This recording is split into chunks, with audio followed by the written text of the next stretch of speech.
মাদারীপুরের ইউপি সদস্য বোরহান মোল্লাকে কুপিয়ে হত্যা মামলার প্রধান আসামি সুবহান সর্দারকে খুলনা থেকে গ্রেফতার করা হয়েছে। বৃহস্পতিবার রাতে খুলনার দিঘলিয়া থেকে তাকে গ্রেফতার করে র্যাব-8 ও র্যাব-6-এর যৌথ দল।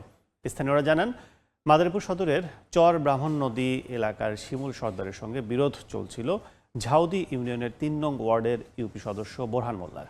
৫ এপ্রিল দুপুরে বোরহান মোল্লার ওপর হামলা চালায় শিমুল সর্দার ও তার লোকজন।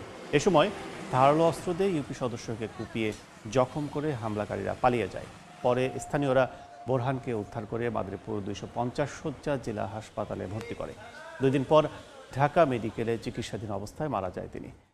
এ ঘটনায় নিহতের স্ত্রী বাদী হয়ে সদর মডেল থানায় সুবহান সর্দারকে প্রধান আসামি করে হত্যা মামলা দায়ের করেন।